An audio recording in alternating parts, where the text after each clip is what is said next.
Happy Sunday. Happy Sunday, everyone. Glad you're here.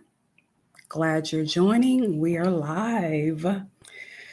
And I cannot believe it's Sunday again already. So, just 2 weekends ago, it was the Exodus Summit 2025. It's hard to believe that it was 2 weeks ago. Just where is time going? It's just going far too quickly. Um, I'm in Chicago right now, and I'll get more into why I'm in Chicago. But yes, I'm in Chicago. It's chilly. It's cold. It's a little, well, I won't say it's cold. Cold is relative depending on where you're from, but it's chilly today. Let's put it like that. You need a jacket. Um, and I'm wearing sleeveless because I just finished making some chicken noodle soup. Um, and the kitchen got really warm, so I needed to come out of my hoodie. But yes, today is a great soup day. I had some leftover roasted chicken. So, when you go to Costco, you have those roasted chicken. I make the most of those. So, I usually buy two. I take them off the bone, put them in the refrigerator or the freezer for later use. I make sandwiches, I make wraps, I make chicken salad. And so today was kind of like the end of all things with regarding the soup. It was time for that chicken to go. I had gotten a little tired of it, so I decided to make some chicken soups. My favorite, my standby. I normally make my own broth with vegetables and the bones of chicken, but I decided to use my standby, which is the Better Than Bouillon paste. And if you've ever used the Better Than Bouillon paste, it's hard to stray away from it because it's so easy to use. It's a paste. It's concentrated. You just add it to water. You 1 teaspoon per 8 ounces, and you have broth. And they have chicken, they have turkey, they have beef, and my favorite, which is the vegetable one. So you kind of have to watch the sodium. You don't need much, but it is so flavorful, and I like to use it. And I added some onions, the staples, onions and carrots, celery, the chicken pieces. I put some egg noodles, and I keep my seasonings very simple because the Better Than Bouillon is very seasoned. I typically add fresh parsley and dried thyme and black pepper. I usually keep it simple with the seasonings and the herbs, and then I just let it go, and it is so delicious. I like mine a little thick, so I typically add a little cornstarch just because I like my broth thick. I like it hearty. I want to feel like it's sticking to my ribs. But with the egg noodles, it just is very filling, and so you don't really need any crackers. Okay, so I want to talk about Exodus Summit 2025. And as people join, I'll just, kind of catch you up. But again, as I mentioned before, it was 2 weeks ago. It was on fire. If you did not purchase any of the weekend passes or any of the summit sessions, you definitely missed a treat because there's nothing like interacting live and in real time, especially in the chat. You get a chance to interact with other people who may have the same questions, but there are some really, really great topics. I'm going to go down the list of the topics, but I'm going to share with you my takeaways on topics that were what I felt impacted me and things that were interesting to me and things I never even considered. So, some of the topics were finding your exit strategy, and the other one was your knowledge is currency, online courses. Now, I've had courses, I've used Teachable primarily, but what I noticed is there's this uptick with school.com, which a lot of people are using for online schools, and they're making a lot of money. So, I'm grateful for the teacher who was teaching about that subject because you don't know that sometimes you just don't know that there's a teacher in you and that you have a course in you, or there's something you're proficient in that you can teach others want to learn, and you can make money from it. Then the other session was full-time pay, part-time work. Who doesn't want to make full-time pay working part-time? I know I don't want to work full-time. uh, I want to work, make full-time money, make during part-time work. Don't leave money on the table. That was one I'm going to talk about. How to negotiate better pay, teaching abroad. There was a teaching abroad panel. Tax talk, expat advantages you should know, ink to income, freelance writing, relocation math, knowing your move abroad numbers, courage and cash flow, bands beyond borders with OnlyFans. That's another one I'm going to talk about. That was really juicy. Global, excuse me, global taxpreneur, virtual tax prep business, passive power play, making money work for you. We always want to make our money work for us. It should be working for us every day, right? And not sitting idle. We're supposed to tell our money what to do and where to go so that it can increase.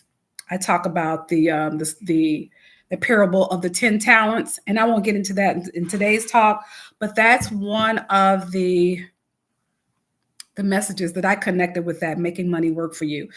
The cost of confidence, rebuilding your relationship with money. That's another one I'm going to talk about. That is so important. House sitting. And you've heard that one before. You've probably heard me talk about it. And that's one that Stephanie Perry, she shares on her channel. She shares it periodically. Actually, she shares it pretty frequently because she's kind of almost like the mother, the Black mother of house sitting. And I learned from her. And then I have information on my site. And I teach people as well how to bop around the world house sitting, because I utilize house sitting when I left the U.S. to travel across the U.S. and abroad. And I'll talk about that later as well.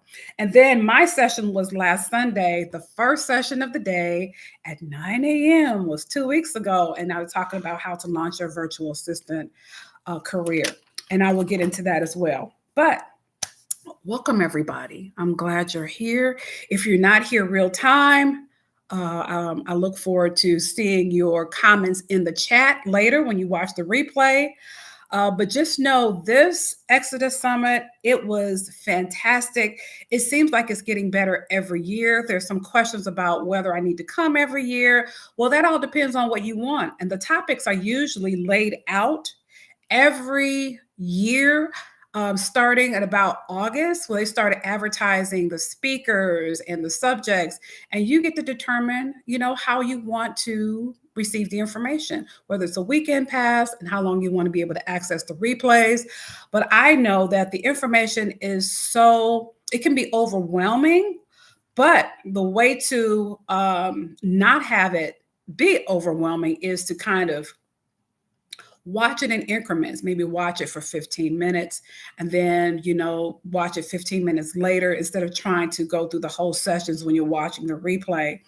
That's how I take in information. I don't want it all at one time. I just want it little by little. I want it kind of piecemealed out as much as I can take in, and then I can always come back to it and get the information later. But I can tell you the information that was shared, you need to,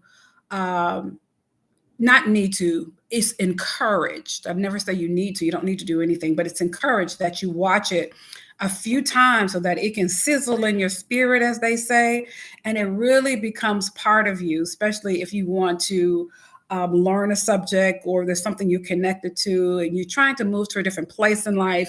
Some of these, you really have to treat it like affirmations, watching it so it can become alive in you and you can connect with it.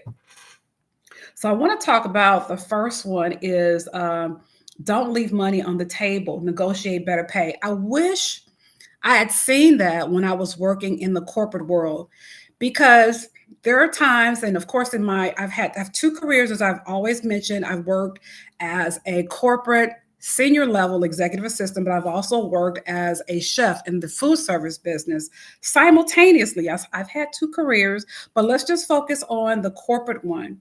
Working as an executive assistant, those who have been career executive assistants, sometimes that there is this cap or this glass ceiling in that role. There aren't a lot of places that you can go. Now, you can grow in your role There are levels to being an executive assistant. You usually start off with some type of admin work, and then you may pursue a different area, maybe administrative assistant, and then maybe executive assistant entry level, and then mid level, and then a higher level, which more of a senior level. And those are usually the ones that support senior level officers and C-suite officers. And that's where I was when I was separated from my job back in 2024, early 2024. But even when I was in that role, there's kind of like this glass ceiling with executive assistants. And the companies, they really don't have a career path for you. So even though you're moving up in the rank as an admin, there are times when we often leave money on the table, and that's with any position. You don't know when to ask, you don't know how to ask. Sometimes you're waiting on your little bump every year, or if you get bonus, if you get that, you wait for that every year after your performance review. But there are times when you can negotiate your salary. And in this particular session, she guides you through not only how to, why you should, when you should, how to be prepared, your presentation, body language, and being persistent and just knowing your worth. Sometimes you'll ask for something, and then once you get pushback, either this response is they're defensive because you know you want it and have earned it, but you get this pushback because you're thinking, oh, they don't see the value in me, so maybe I'll just go somewhere else. But that's not always the answer. That's where your negotiating skills comes into play, and you can determine your worth by sharing with them what you've done during the year. Actually, I don't even wait a whole year. I wait like maybe every 3 months or every 6 months. You should be tracking that. Hey, JoJo, thanks for joining. Thanks for joining. Good to see you. Yeah, I was just talking about how we often leave money on the table when we're negotiating, particularly in my role when I was working as a senior level executive assistant. As soon as you approach your manager or your senior leader and you're asking them about a bump in pay, and they push back, it's like, oh no, we don't have it in this year. We have to wait until after the budget or whatever. You immediately get this defensiveness, as if they're telling you no and they're rejecting you because they don't think you're worth the bump or the pay increase.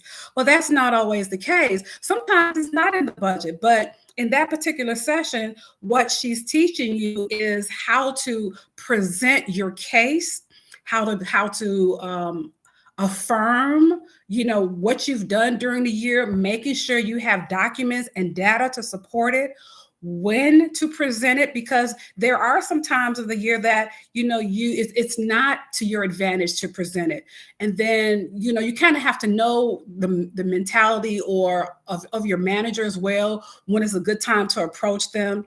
And then making sure that you lock down certain dates and being able to circle back if they say no. So she teaches you how to handle rejection, the whens, the wheres, the hows, the whats, all of those things when you are presenting your case about a pay increase, because that's important. Sometimes we're thinking that we have to wait for the annual review and then the little 3% bump or any bonuses if you're eligible, but that's not always true. That's not always true. You know your worth, you know what you've done, you know the value that you brought to your department, to the organization, and that's what you want to use to leverage your increase. Okay, so that's a good one. So I'm kind of going over all of these sessions because it was a really, really good Exodus Summit. There was some juicy topics, and I'm just going to talk about the ones that impacted me the most. So that was the first one, don't leave money on the table, negotiating better pay. And then the other one was tax talk. I won't touch on that too much, but as I move abroad, as I have been, especially living in Merida, I have interacted with various people who say, you know what, I would love to be able to do something else or earn a little money, maybe $500 here, $1,000 there. I never considered working as a tax preparer abroad. But just think about it. You're preparing taxes for people who have to, especially in the States. That's one thing that's guaranteed. You have to pay taxes. Now, some people, like individuals, they pay taxes once a year, but entrepreneurs like me, I file mine every quarter just so I don't have to pay that big, you write that big check at the end of every year. So that is a wonderful way to earn money while you're traveling abroad, is working as a tax preparer. And this woman, she is a tax preparation dynamo. She is supporting industries and groups and unions and organizations that I never even considered tapping into, because you're not working just with individuals, you're working with all of these groups where you are working with, you're preparing taxes for an entire organization and small business, and she is doing it. And so as far as paperwork, everyone submits their paperwork virtually.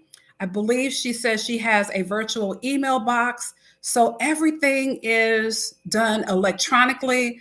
And somebody asked about, well, what happens if somebody doesn't meet the deadline, or they forgot something? Maybe they forgot a few pieces of paper or some documentation they were supposed to submit with their original tax forms and tax submissions. So, well, she just charges them more, because she charges them for what she was paid to do. Well, she was paid to do a certain service, but if they forgot something, then that's another, okay, well, I can do it, but this is going to cost you XYZ.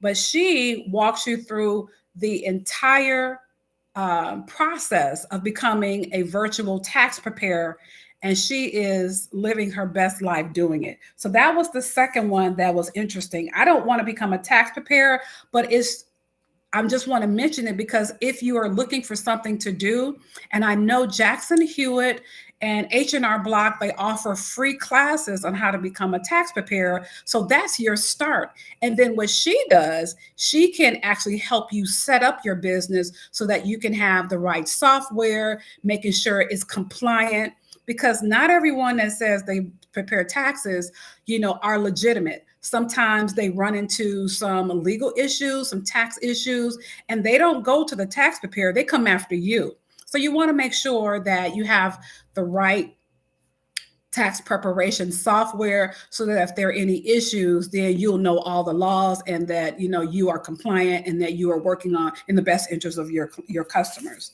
Okay, and so the next one was Courage and Cash Flow Bands Beyond Borders with OnlyFans. Now, that one caught me off guard because my eyes saw OnlyFans. I'm like, what? Yes, this woman is where is she? She's in Malaysia, and she is making her money.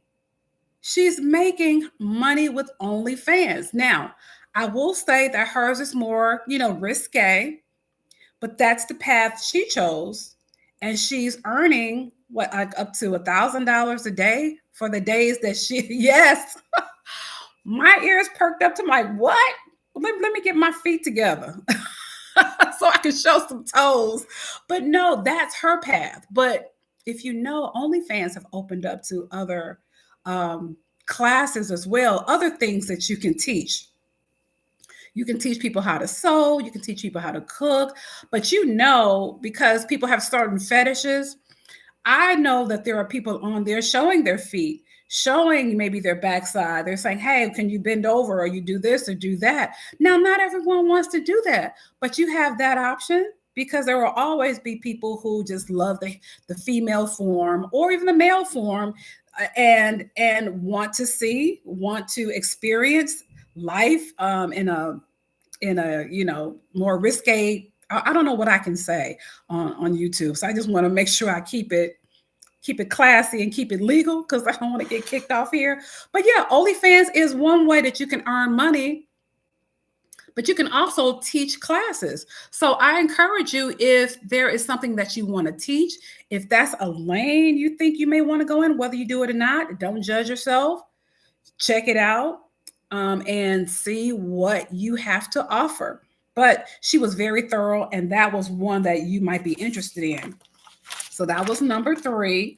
And then the other one is, now one did occur. The relocation math, knowing your move abroad numbers, that one is very important because some people just move haphazardly. And I'll probably, you know what, I will share with you why. There's a lot of fear that's is surrounded by the move abroad movement.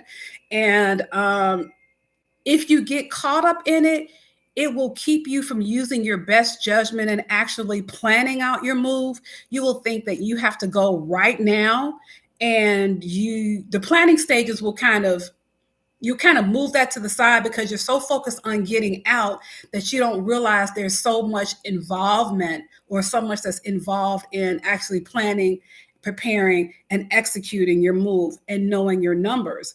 So, I mean, there are things that come up, not just, especially if you decide that you want to become a resident.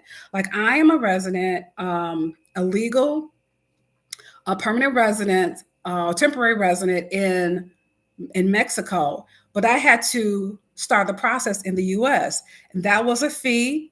And then I had to pay the fee, of course, to travel to Mexico to complete the documentation on that side.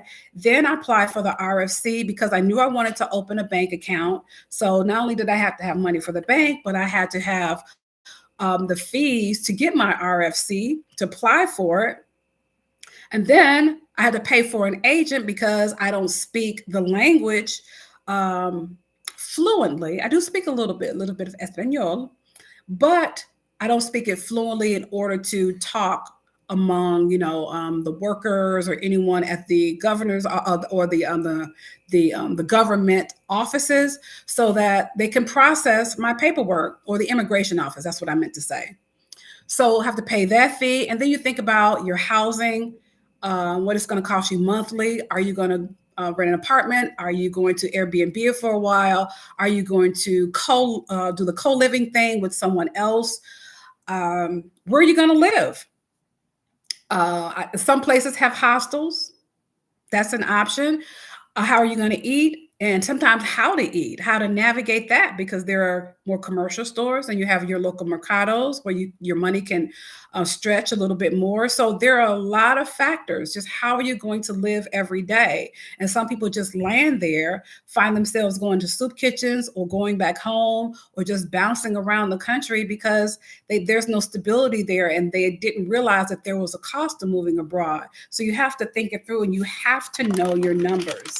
And I actually help people do that, especially when they're trying to become virtual assistants. And I'll talk about that at the end, because my session talked about how to move abroad and how to move in the virtual assistant space. Okay, so the other one was the cost of confidence, rebuilding your relationship with money.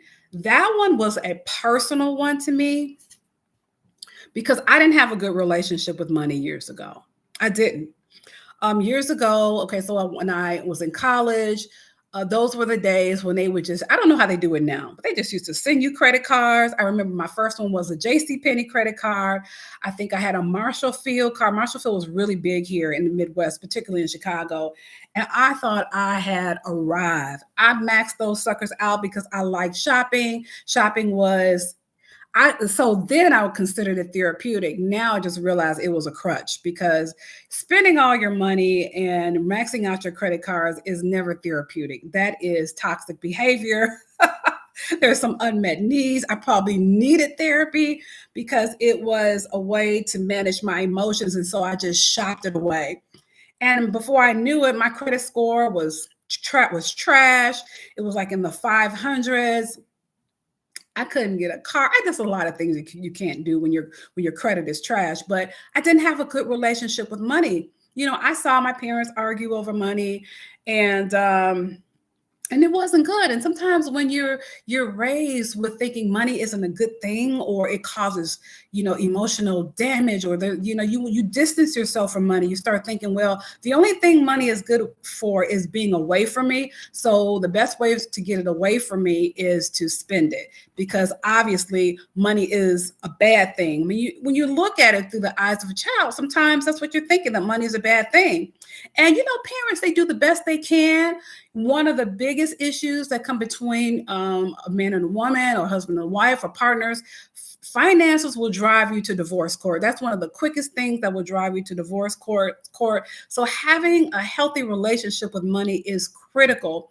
And once I finally got it, um, I connected with a financial expert who I still listen to today, and they taught me about money, what money is, that it's a tool, that it's not supposed to cause you anguish or angst. It's supposed to work for you. You tell it where to go, you tell it how to work for you, and not the other way around. Money doesn't tell you what to do. You are the master of money, and you get to tell it what to do, how to grow, where to grow, so that you can set up your life so that you can have money and you can live comfortably. But having that mindset about money, about budgeting, people tend to think as soon as you mention budget, restrictive. Oh, what you mean budget? That means I can't do this. I do everything I want to do, but I know I set limits.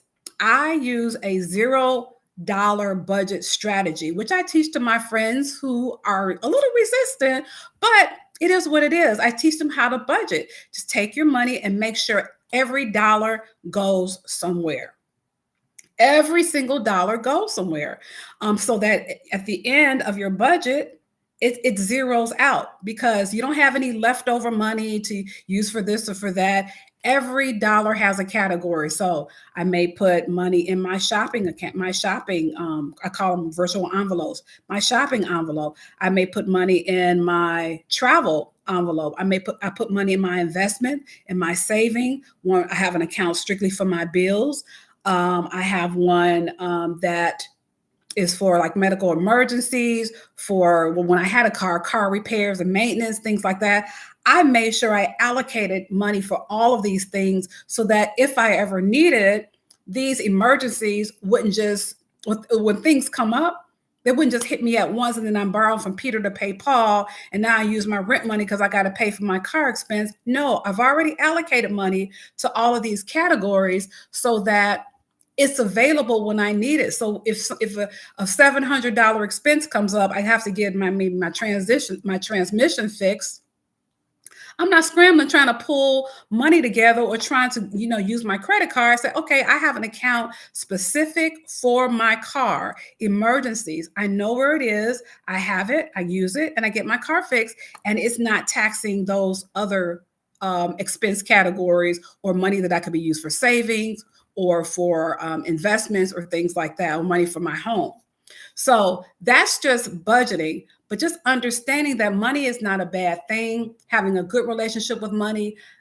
Sometimes we repel money because we're always in this worry. We're in this worry mindset that of not having enough. Oh my gosh, will I have enough to make it to the end of the month? Will I have enough for retirement? Will I have enough to move abroad? No, you want to have such a great relationship with money that that money is always in abundance, that you are attracting money, that the energy of money actually flows within, and then it flows out and it flows back to you. It's supposed to always from inward, outward, and then back. It goes out, in, and back. That's actually a universal law.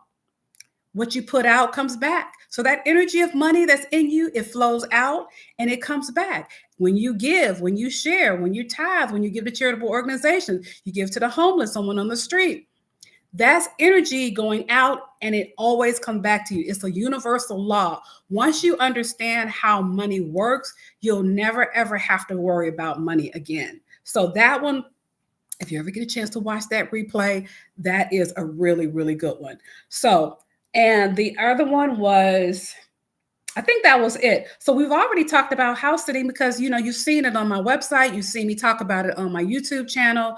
House sitting was a great way for me to bop around the world. When I left the United States early last year, 3 people in my family were in crisis. I had already explored house sitting back in 2021, but I really put it to work because I had already made up my mind that I was going to use house sitting once I left the United States. So my sister had been diagnosed with stage 4 breast cancer. I had a cousin that was, he was stage 4. He had bone cancer. And then I had a cousin in Virginia who had lost her son tragically in a car accident. She's my first cousin, and I love her son, Chris, to death. And I didn't like Dr. Death, but to life. And I had just seen him the year prior, so I'm so happy I got a chance to see him. But I wanted to support her, so I used house sitting as a way to bop around and get around the United States. I went to see my sister. I went to see my cousin. I went to see my other cousin. Well, actually, I didn't get a chance to see my cousin who had bone cancer because he passed before I could get there. But I had already made plans to go to these different parts of the country and utilize house sitting to do that. And fortunately, when I finally got to Richmond to see my other cousin, I got a chance to stay with her, so I didn't need the house sitting. But it's such a great way to explore other places, even if you're not visiting family, as opposed to booking a hotel or getting an Airbnb or a hostel. I use trustedhousesitters.com. And if you want to know more about it, you can always go to my website because I have a special code there if you decide you want to use it to move around the world. They don't just have house sits in the United States. They have them all over the globe, in Scotland and Ireland and all over the UK. And I think I saw one in Copenhagen. I saw one in I see one in Morocco. I saw one in Tanzania. So they're all over the globe. And you can just use that to just move about the world. So then the final one was my session. It wasn't the final one of the summit. It was just the final one I want to talk about today. And that's how to utilize your admin skills like I had in the corporate world and transitioning that to the virtual space. There is so much to say about skills, your skill sets.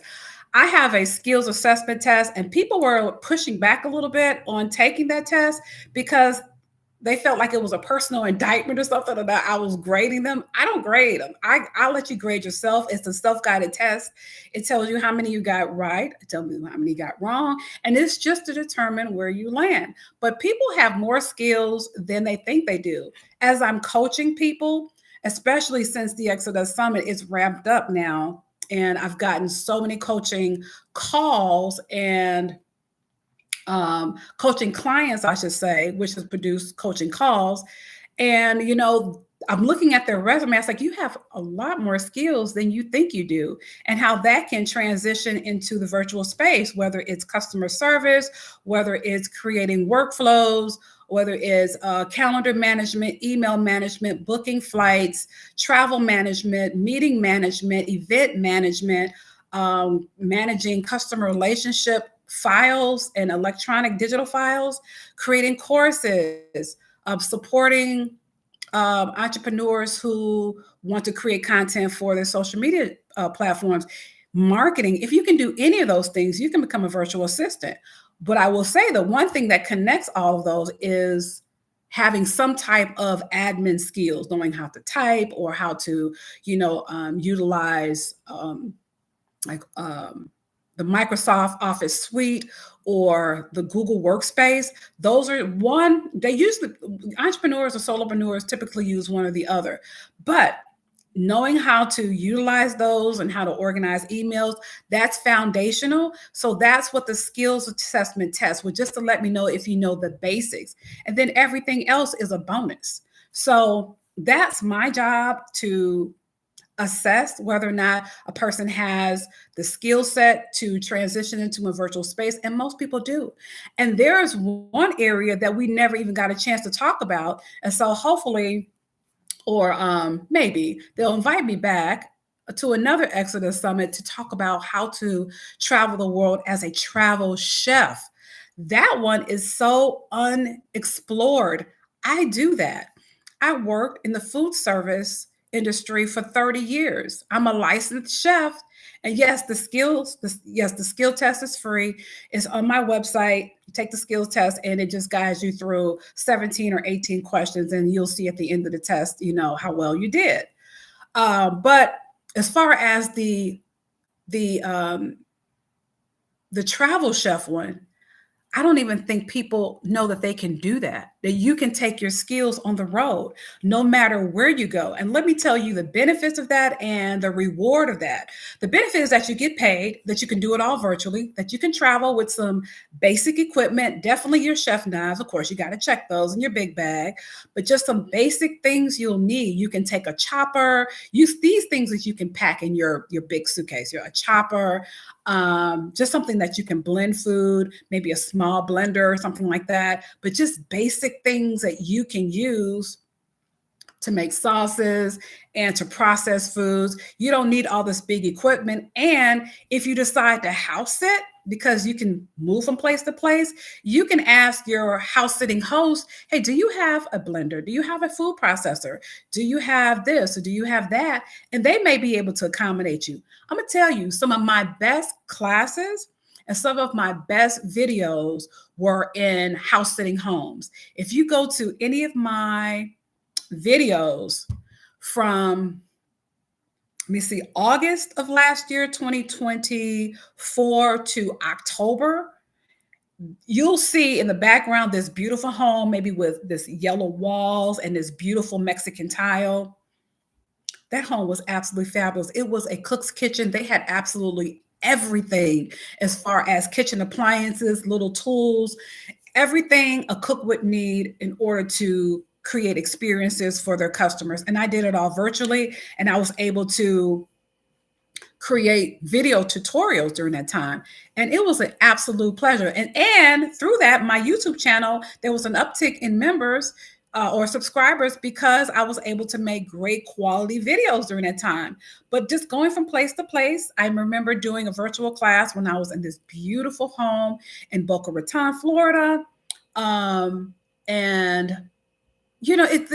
People don't realize that in the food service space, you can take those skills. There are actually companies that will pay you to align with them to teach virtual classes online.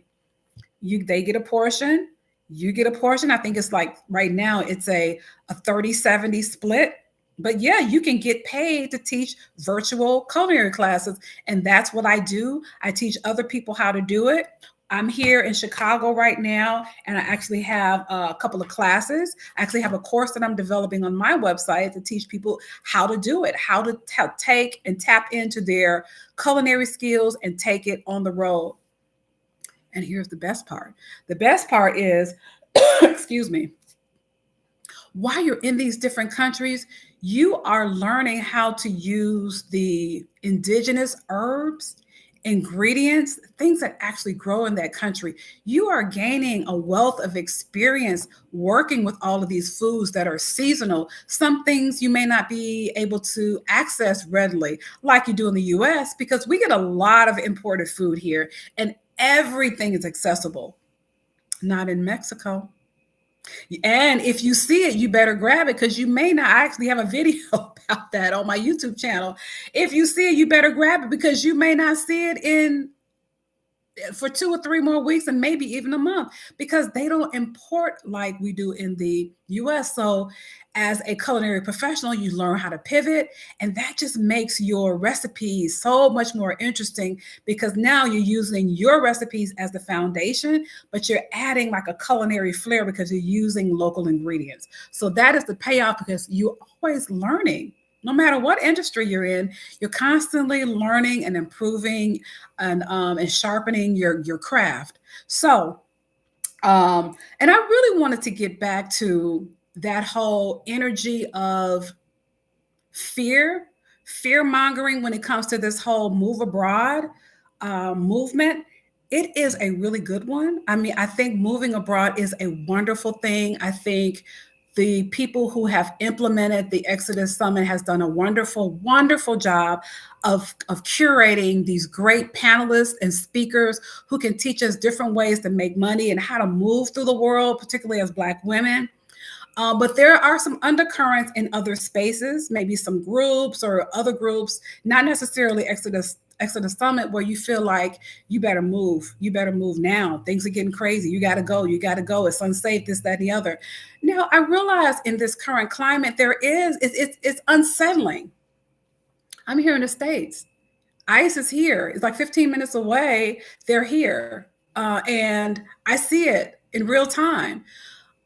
However, I know that anything done in fear and in panic, that is going to produce certain blockages in your life, and you won't be able to think through the process because you're constantly thinking, I got to do it, I got to do it, I got to go now, and that energy that other people are projecting onto you will consume you.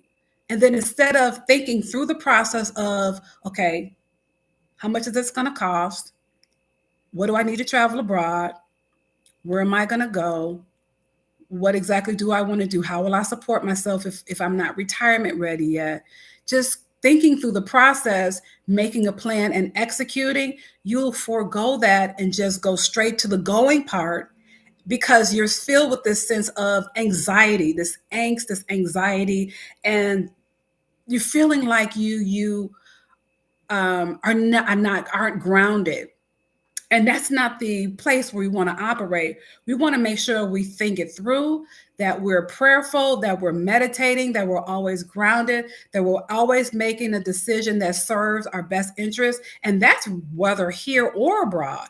You want to make sure that you're tapping into what's best for you, that the timing is right, and that you feel good about your move, and that once you get there, it won't be such a it'll be a life of ease as opposed to a life of panic, anxiety, like, okay, now what am I going to do now that I'm here? There will be a flow and a rhythm to life. I don't really like that sense of panic and fear of, yeah, you want to feel safe. You want to go somewhere where you feel safe. You want to feel secure. But I know that when you're tapped in and tuned into you, when you are grounded, when you're doing the grounding work, and when you're at peace and at one with yourself, you are provided for, you're protected, and you are guided. And that is the most important thing. You want to know that whatever decision you are making, that you're not just making it simply because you came up with an idea one day, but you are internally guided, because you'll know you're guided because things will start flowing. You won't have to, feel like that you have to try to hustle and try to make things happen. There's an ease and a flow to life. And that's what I want people to tap into, that ease and that flow. So as I started working with my coaching client, it came to me that there were a lot of people that were in this space of panic and anxiety. And I wanted to meet them with an affirmation, something that would start our coaching call so that they know that they were to help them ground and know that they were in a safe space. This process is going to be of ease, and I'm going to help them. And I created an affirmation. If you want a copy of that Move Abroad affirmation, just email me at support@reginadiller.com and I'll email it to you. You can actually, I have a pop-up on my screen at reginadiller.com. The home page have a pop-up. If you send your email address and sign up for my newsletter, I'll send it to you. Or you can send me an email again at support@reginadiller.com. Because what we want to do is, we don't want to focus our attention to the outside world and what's going around us. Now, it's smart to be aware, but it's also more grounding when you can center yourself and say, wherever I am, whether home or abroad, I am safe, I am grounded, I am at one with the one source, and I'm going to be okay. And whatever decision I make, it's not going to be out of fear, panic, or worry. It's going to be in my best interest. It's going to serve me. And I'm going to make a decision that comes from within, that comes from source, because I'm tuned in and I'm tapped in to who I am and whose I am. Okay. So I didn't mean to preach to y'all on this good Sunday morning, but I really want people to connect with that. And yeah, that's it. So if you didn't have an opportunity to see or be part of the Exodus Summit 2025, I strongly encourage you to grab a weekend pass for the replays. It's called the weekend pass because you were able to kind of flow through the weekend of all the events, activities, because there were some grounding sessions. There was someone who did affirmations, someone who did yoga. And there's a lot of things that happen sometimes in between the sessions that you miss out on when you're not there real time. But the replays, chef's kiss. I highly recommend grabbing the replays at exodussummit.com. You can go and see them. Not obviously not in real time because it happened 2 weekends ago, but you can grab the replays. So I think that's it. I'm in Chicago, as I mentioned before at the beginning. I took a little break from Merida. I'm here to tie up some loose ends, to visit with my family, to just, just to be in a space that's familiar to me. Things are accessible to me. And just make the most of my time here before I decide to go back out into the international streets. So, yeah, that's it for today. If you weren't able to join when I started, you can always catch the replay.